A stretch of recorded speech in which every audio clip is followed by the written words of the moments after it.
So in this video we're going to take a look at using Vegas Studio to perform video analysis of your races. Going back to when I was running leagues, I would come back and analyze my races using these video editing tools, and it gave me a huge edge because I was able to find out all kinds of things about the racing line. But the most important thing is I found out what was the absolute optimum fastest line, and then I was able to take that back to the track and try to replicate that with a clear goal. And what happened is my inconsistencies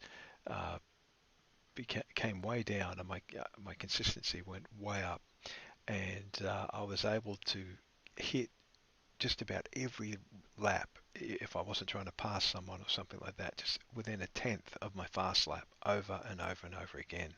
And I was consistently faster than other drivers, and all of that I attribute to video analysis. So I'm using Vegas Studio now. It's not a very cheap application, but you can pick it up out there for under $100, at least what we need. Now, you don't want Movie Studio, Vegas Movie Studio. You want Vegas Studio Pro, like Vegas Pro here. So I'm over on Amazon. I'm having a look here. This would do it. Vegas Pro Edit, Vegas Pro 14, that would do it, 129. Here we go, Vegas Pro 14 Edit, $89. Okay, yeah, so that's a download. Movie Studio, you don't want Movie Studio, but this would work. Vegas Pro 14 Edit, or any of the other edit versions. If you wanted to get a later version, maybe you also want to create videos, that sort of thing. But you can see the suite gets very expensive.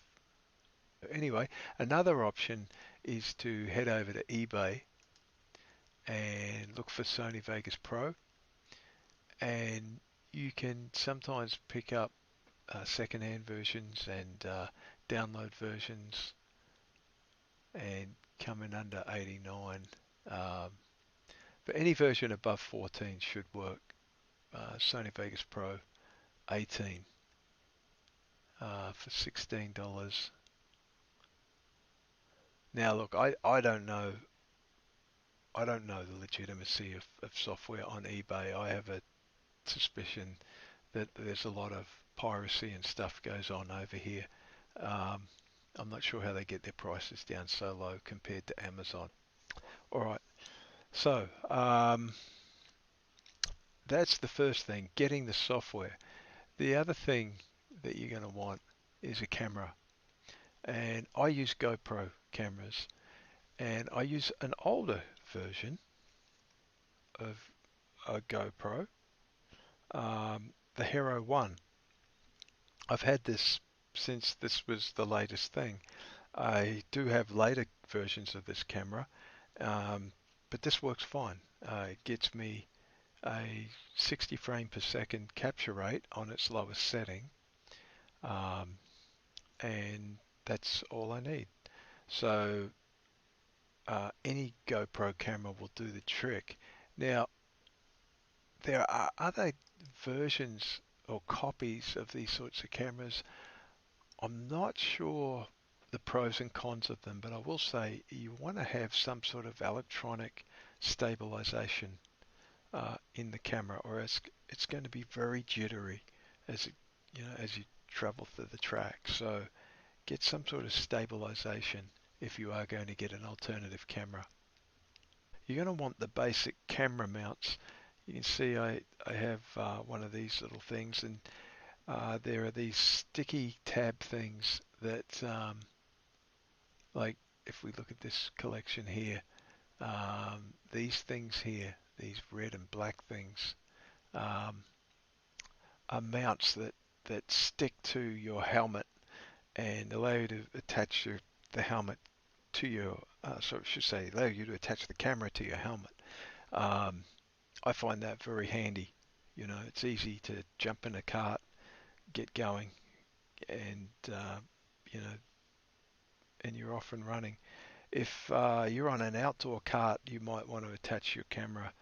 You know, they probably won't allow you to put a camera on your helmet, but you can attach it to the cart somewhere. But which we've done from time to time. I just really like having a camera on my helmet because you can see where your head's pointing, and you can get a good idea of what you're looking at. And that can be very handy too, to catch yourself out, if you like, if you're staring at the driver in front of you when you should be looking at apexes, things like that. It's kind of handy to see those things. Anyway, you should be able to pick up an older version of Hero 3. Again, on eBay, you can get good deals.